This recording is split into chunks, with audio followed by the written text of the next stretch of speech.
اعوذ باللہ من الشیطان الرجیم بسم اللہ الرحمن الرحیم۔ سامعین محترم، آج جو موضوع ہم لے کر حاضر خدمت ہیں وہ ہے 28 صفر کا دن خوشی کا یا غمی کا دن ہے۔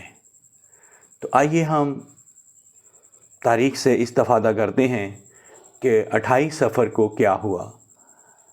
چونکہ 28 صفر کو مسلمان جو ہیں زیادہ تر خوشی مناتے ہیں، غم نہیں مناتے۔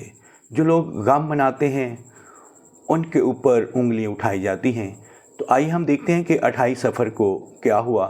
تو سامعین محترم، 28 صفر کو 2 شہادتیں ہوئیں۔ ایک شہادت رسول خدا صلی اللہ علیہ وآلہ وسلم کی، جو 28 صفر 11 ہجری کو سرکار دو جہاں صلی اللہ علیہ وآلہ وسلم کو زہر دے کر شہید کیا گیا۔ اس حوالہ سے نبی پاک صلی اللہ علیہ وآلہ وسلم کی شہادت کی وجہ سے 28 صفر جو ہے وہ غمی کا دن ہے۔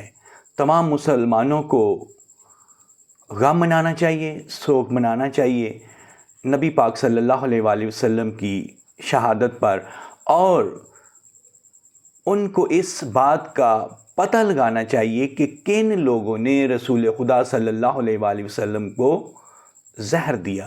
یہ لمحہ فکریہ ہے مسلمانوں کے لیے۔ اور دوسری شہادت امام حسن مجتبیٰ کی ہوئی۔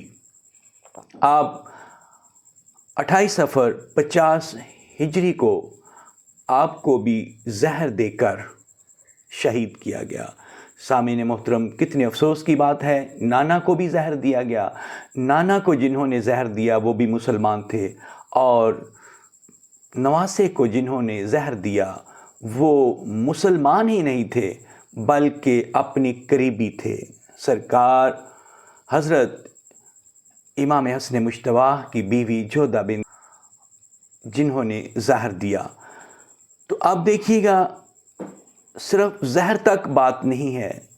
جناب امام حسن کو دفنانے کے لیے سرکار دو جہاں صلی اللہ علیہ وآلہ وسلم کی طرف لے جایا جا رہا تھا، تو سرکار کے جسم اطہر پر تیر چلائے گئے۔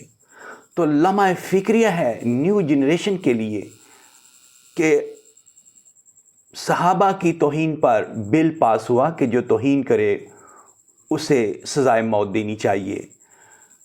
تو ذرا 1400 سال پہلے غور کیجئے، تحقیق کیجئے کہ نبی پاک صلی اللہ علیہ وآلہ وسلم کے نواسے حضرت امام حسن مجتبیٰ پر سب سے پہلے تیر کس نے چلایا اور کیوں چلایا، اور سرکار کے جسم مبارک کو واپس گھر کیوں لایا گیا۔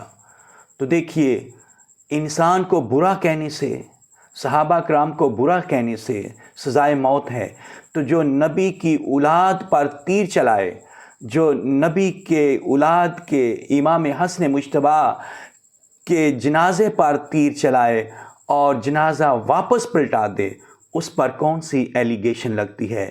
تو سامعین محترم، میں مسلمانوں سے گزارش کرتا ہوں، خصوصاً نیو جنریشن سے، کہ وہ تحقیق کریں وہ کون لوگ تھے جنہوں نے حضرت امام حسن کے جنازے کو پلٹایا، صرف پلٹایا ہی نہیں بلکہ تیر چلائے، اور جس نے سب سے پہلے تیر چلایا وہ کون تھا۔